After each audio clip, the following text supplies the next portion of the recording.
The alien research vessel Stellar Seeker hung silently in Earth's orbit, its sleek hull reflecting the pale sunlight that managed to pierce through the planet's thick cloud cover. Below them, the world appeared as nothing more than a sphere of white ice, virtually indistinguishable from its frozen poles. Lead researcher Gray stood at the main observation deck, his 4 eyes fixed on the screen displaying their initial scan results. Something wasn't right. According to their historical records, this planet should have been home to a developing civilization of bipedal creatures called humans, but all their long-range scans showed was ice. Kilometers upon kilometers of it. "Captain Stone," Gray called out, his voice carrying a hint of frustration. "I believe we've made a mistake. This can't be the right planet." Captain Stone moved across the bridge with practiced grace, her silvery uniform gleaming under the ship's ambient lighting. "The coordinates match perfectly with our archives, Researcher Gray. This is Earth, or what's left of it." Gray was about to respond when one of the junior technicians suddenly straightened in their seat. "Captain, Researcher, I'm detecting energy signatures from beneath the ice." Both leaders rushed to the technician's station. The readings were clear. 2 kilometers below the surface, something was generating massive amounts of power. Not just in one location, but in multiple spots across every continent. "Impossible," Gray whispered. His inner eyelids fluttered rapidly, a sign of intense excitement in his species. "The temperature readings from the surface are -70 degrees Celsius. Nothing could have survived this." Captain Stone leaned closer to the display, her experienced eyes studying the patterns. "Begin deep layer scanning. I want to know exactly what's down there." The next few hours were a flurry of activity aboard the Stellar Seeker.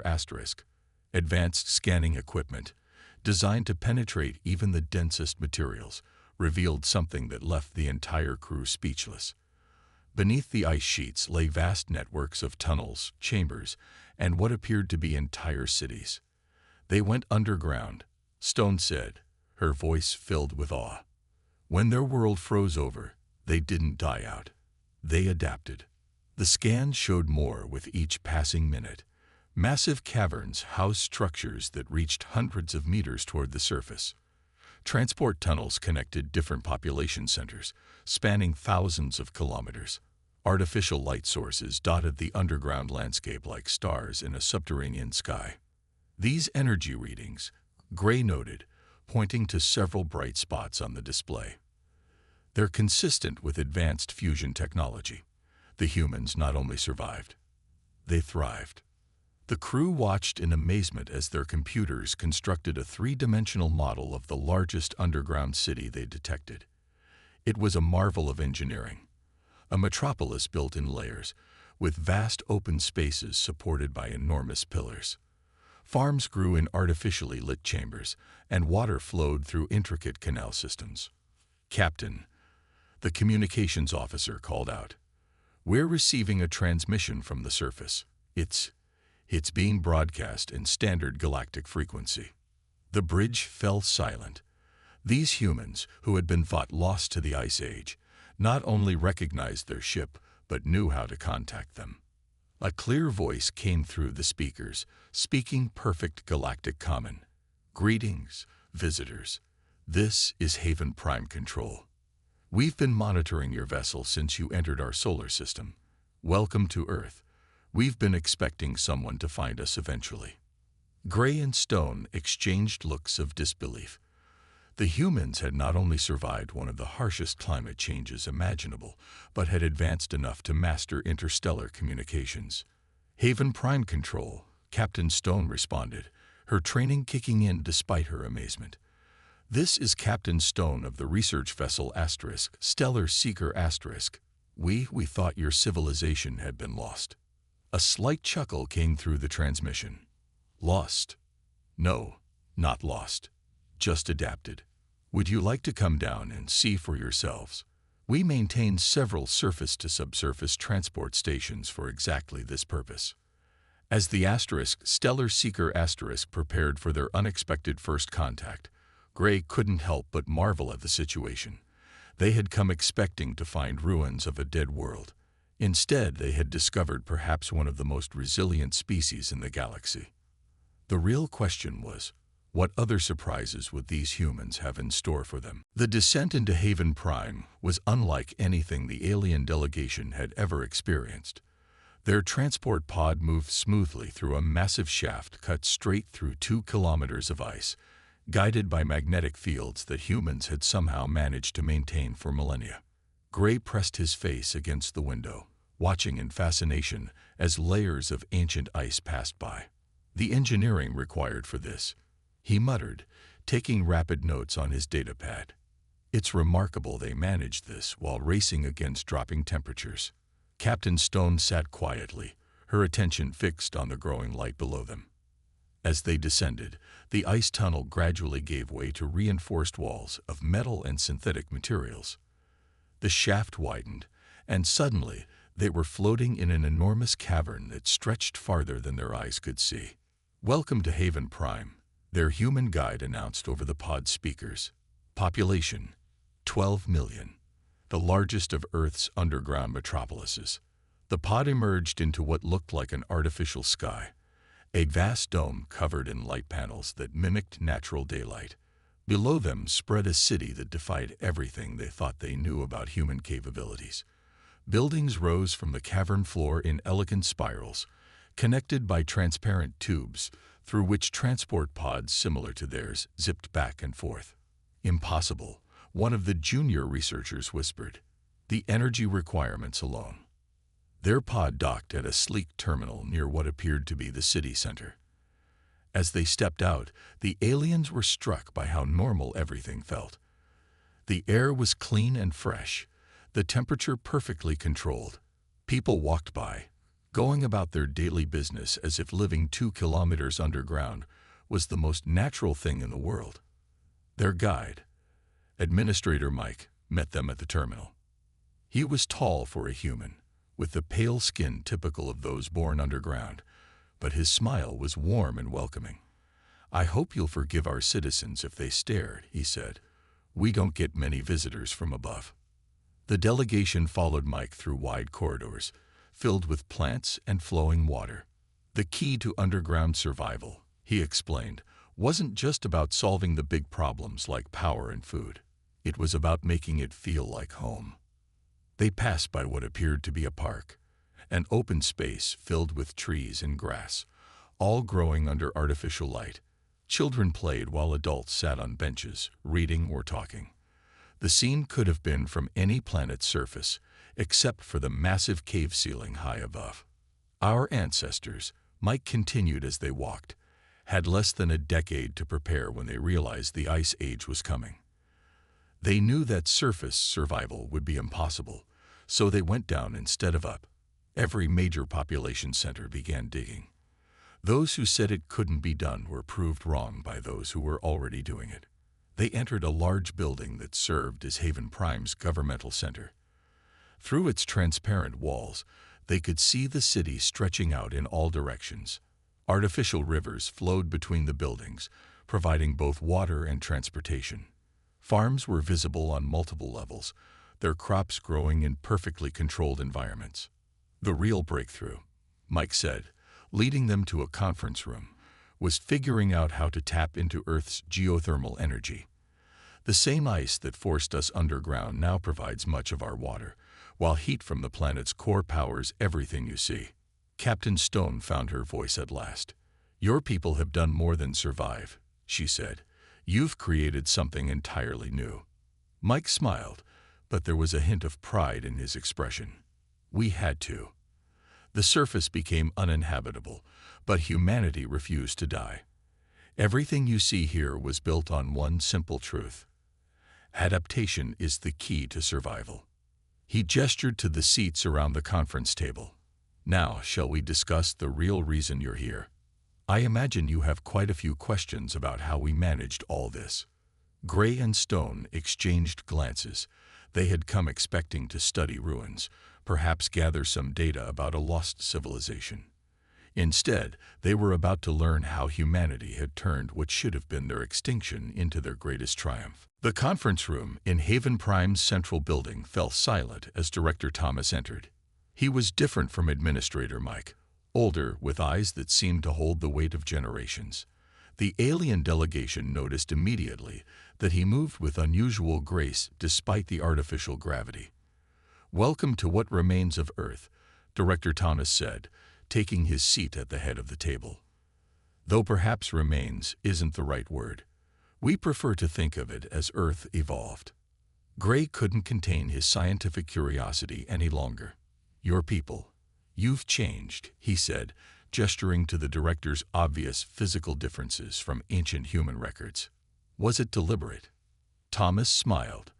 "Survival rarely gives you the luxury of remaining the same." He pressed a button, and a holographic display appeared above the table. It showed human DNA strands, slowly rotating.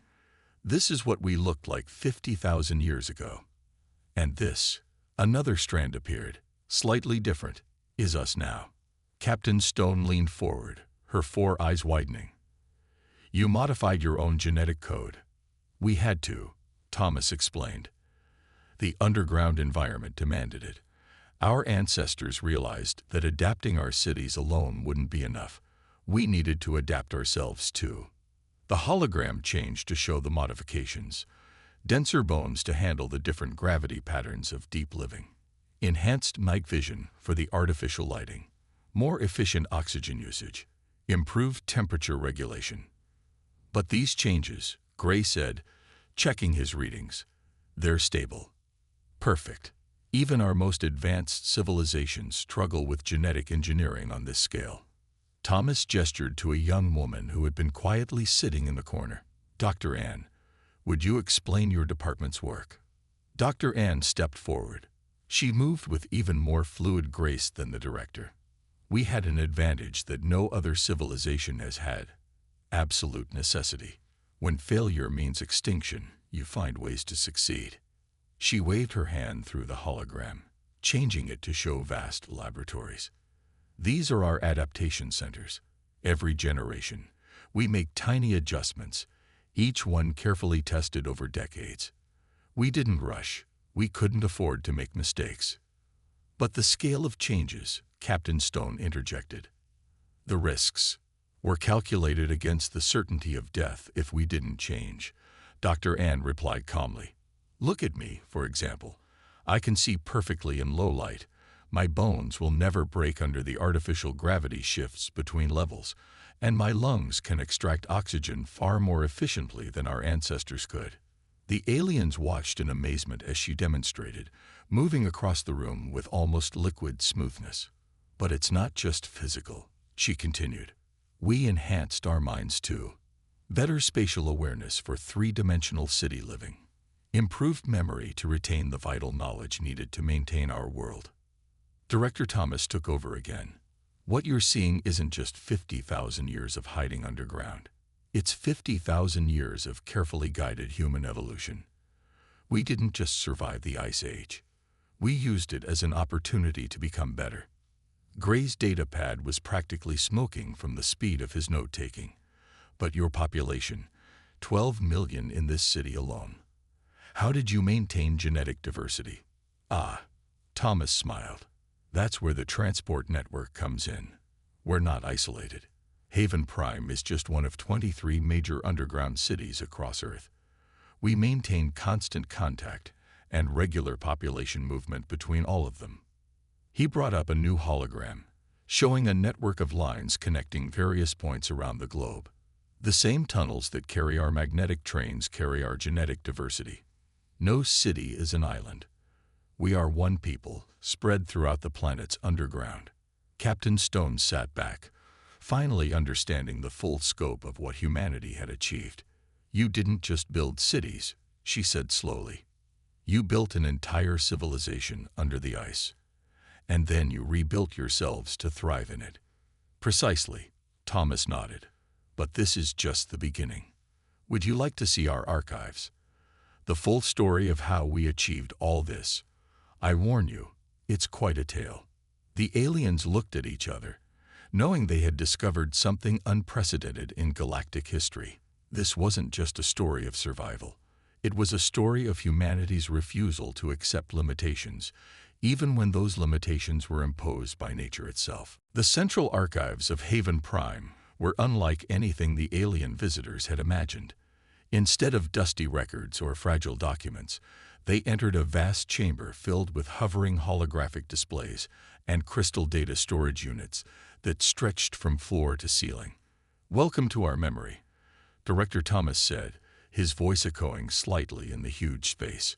"Every moment of our journey, from the first warning signs to the present day, preserved perfectly." The central display activated, showing Earth as it was 50,000 years ago. Green continents, blue oceans, white polar caps. Then the simulation began to run, showing the rapid advance of ice across the planet's surface. "The first signs came from our weather stations," Thomas explained, pointing to the data scrolling beside the image. Global temperatures dropped faster than anyone had predicted. Within months, crops began failing worldwide. Gray watched in fascination as the historical data played out before them. "Your people had so little time to prepare," he said softly. "Less than a decade," Thomas confirmed. "But we had one advantage. We were already divided into competing nations. When the crisis hit, that competition turned from warfare to survival. Every nation began digging, trying different approaches, sharing what worked, learning from what failed."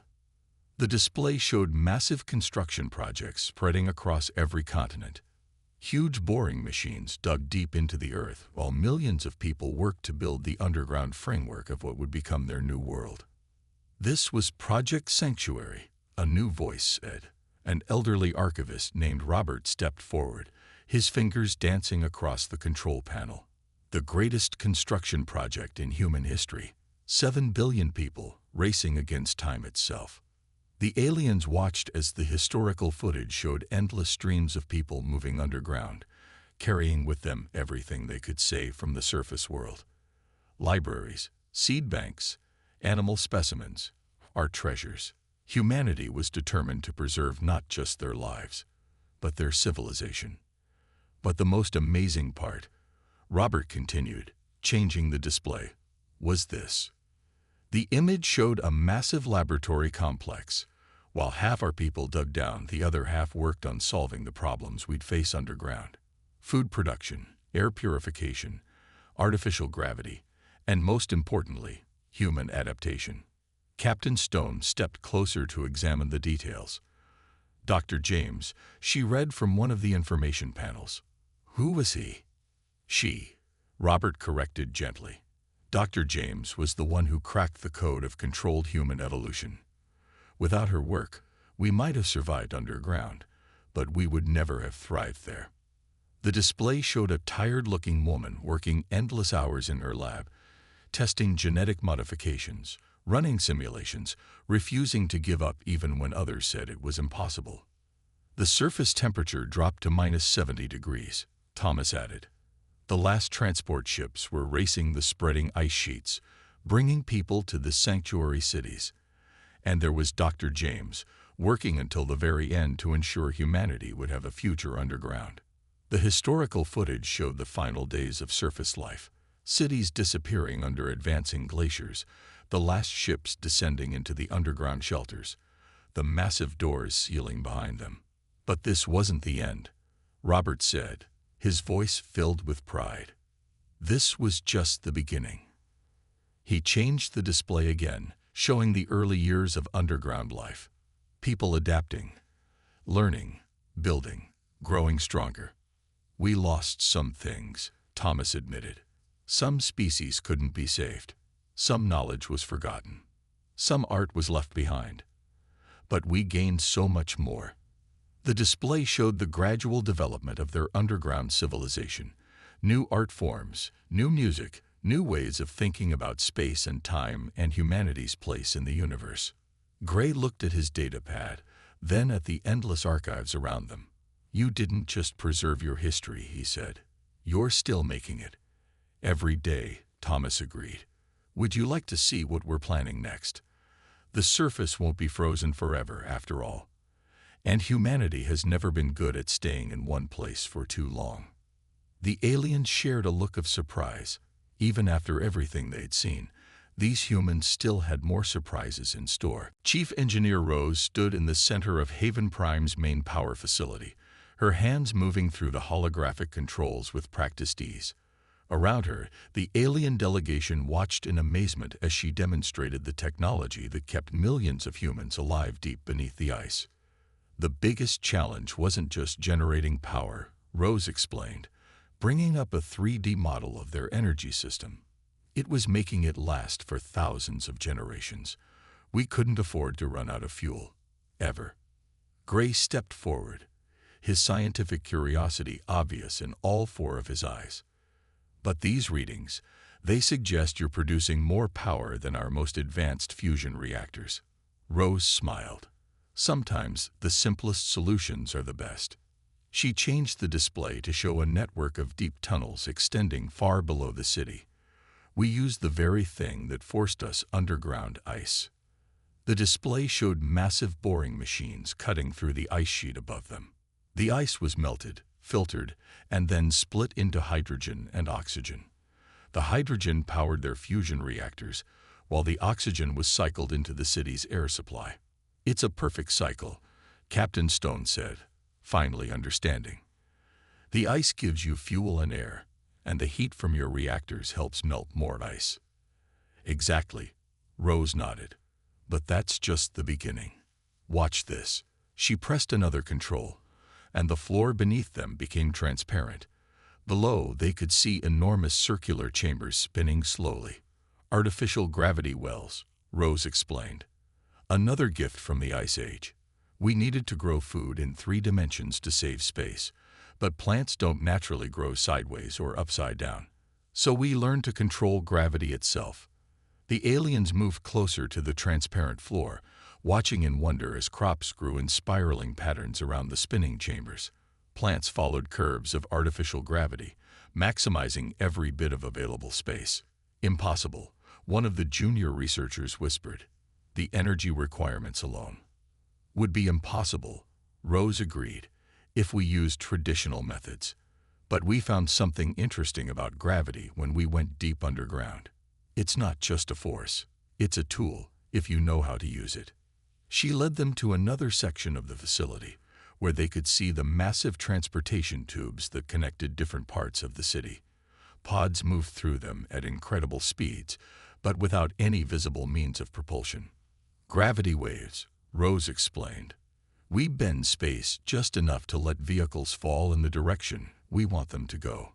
No fuel needed, just careful control of gravitational fields. Gray's data pad was working overtime trying to record everything. But these principles, they go against everything we know about physics. No, Rose corrected gently. They go against everything you know about physics. We had to rewrite the rules to survive. 50,000 years of desperate innovation tends to push science in new directions. She brought them to her pride and joy. The central control room. Here, hundreds of technicians monitored every aspect of Haven Prime's systems. Power flow, air quality, structural integrity, gravity field stability. Everything that kept the city alive was watched and adjusted constantly. The real breakthrough, Rose said, was learning to think in 3 dimensions. Your civilizations built up from the ground. We had to learn to build in every direction at once. It changed how we think about everything. Space, time, movement, even reality itself. Captain Stone watched the efficient dance of information and control before her. Your people haven't just survived, she said slowly. You've transcended your original limitations. Rose nodded. We had no choice. The Ice Age wasn't just a disaster, it was an opportunity. When everything you know becomes impossible, you have to imagine new possibilities. She turned to face the aliens directly. Would you like to see our latest project? We're building something on the surface, something that might change everything again. The aliens shared a look of both excitement and apprehension. Just when they thought they understood what humanity had achieved, there was always something more. The surface access chamber was unlike anything else in Haven Prime. While most of the city felt warm and inviting, this place was clearly built for function over comfort. Heavy metal doors lined the walls, and warning signs glowed in multiple languages. Explorer Marcus stood before the alien delegation, dressed in what looked like a suit made of liquid metal. "This is our latest surface suit design," he explained, tapping the chest piece.